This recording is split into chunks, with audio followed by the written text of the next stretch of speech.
Sumayin niyo ang kapayapaan. Magbigayan kayo ng kapayapaan sa isa't isa na may ngiti.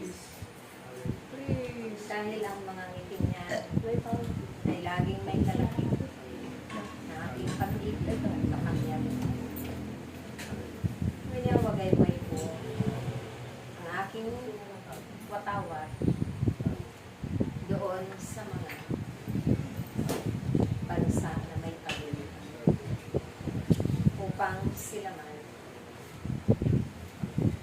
ay manatiling may kapayapaan. Ito ang inyong ipinapanalangin. Hinihingi ng awat na pagsaan. Kung kaya't huwag kayong mag-alala ang pagpatuloy ninyo ang pagtaboy ng mga kaguluhan niyo sa aking itinakda na oras at pagkakataon. Maraming salamat sa pagmamalasakit ninyo at pag-ibig ninyo sa mga kapwa ninyo, sa mga kapatid ninyo na dumaranas ng kalungkutan, katigatian sa buhay, ang kawalan ng pag-asa, ang pangamba at pag-aalala sa araw-araw nilang pamumuhay. Subalit ako'y naririto. Ako'y nakaligtaan niyo. Sundin at tuktin. Panaligan ng pagtiwalaan at panampalatayanan.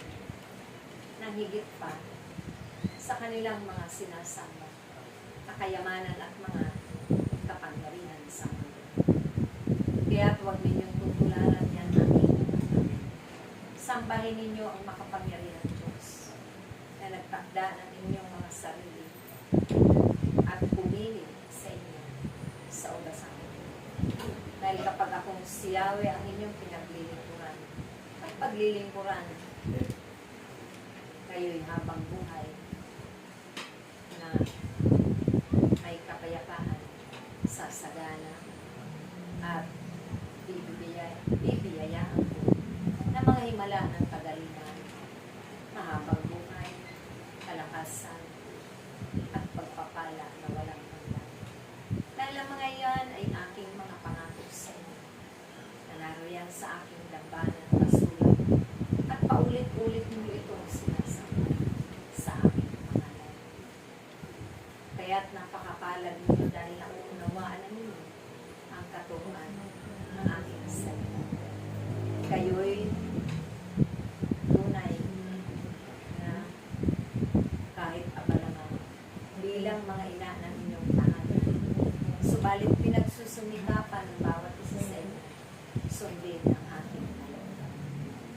Sa ating pakikipagtipan sa isa't isa, ito'y aking rin pinasasalamatan na tumimo na sa inyong mga isipan, puso, at sa araw-araw ninyo na mga kaabalahan, may puwak lagi ang inyong ama at ipinaghahanda ninyo ito ng mga panahon at pagkakataon upang sundin at tuktin at makipagtipan sa akin. Yan ang isang tanda na kayo ay tunay na lingkod ko. Mapagpaibabaw ay hindi ko pinatulitan. Mapag-kunwari at walang katapatan. Dahil ibig ko na bawat isa sa inyo ay tapat sa isa't isa. Mapagmahal, mapagmalasakit, mapagpatawad. Dahil kung hindi ninyo nagaganap ang lahat ng ito sa araw-araw ninyong pamumuhay, kayo nga ay huwag nang tumawag sa akin. Dahil mabubulig lamang kayo sa apoy ng impyerno. Pag sumikapan ninyo ang inyong mga pagpapagal at mga tiisin, ay ito'y inyong mapagdalitan at ipakikita ko sa inyo ang biyaya ng kasalanan. Malao na ang aking ipinangako ng lahat ng ito sa inyo, mga buhay. Sumalit kayo'y natutong mag-antay, natutong magtiis, magsakripisyo sa isa't isa, magtunawaan sa isa't isa. Kaya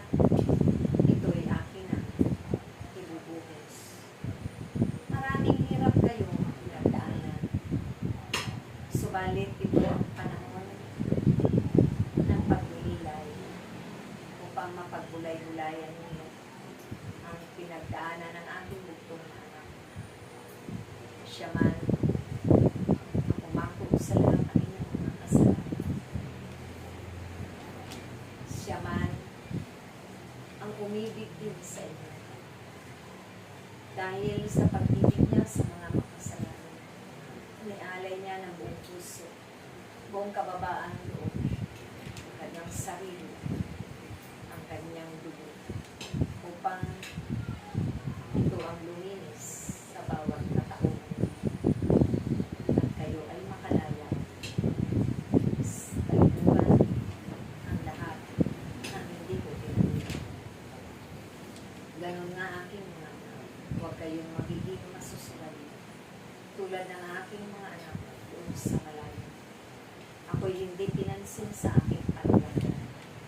Ako'y nagpabalanan sa kanila. Subalit hindi nila ito naunawaan. Walang nagabay sa kanila. Kaya't kayo na naririto sa kawang ito. Mapapalad kayo dahil ang aking ipinadalang aking anak na minamahal. Siya'y mapagtiyaga, mapagtiis, masunurin, mapagpakumbaba. Nawa ito ang ipagpapagawa. Buong puso kita aking anak ng nagsasalamat. Pagpatuloy mo ang pagpagaling sa mga may sakit at karamdaman.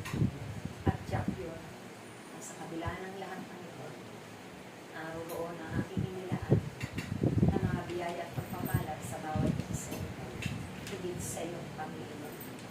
Palalakasin ko ang iyong panangatawan. Pagagalingin ko ang iyong mga karubayan upang marami ka pang mapagaling. Mapagmumana nila at pagsisigawan sa mundo na kung si Yahweh ang kailangan din ng kanilang kapataran. Na kung si Yahweh ang dapat kilalanin, papurihan at sambahin. Hindi ang mga bagay-bagay na aking ito, kundi ang mandirika sa lahat na naririto na inyong napagmamasan.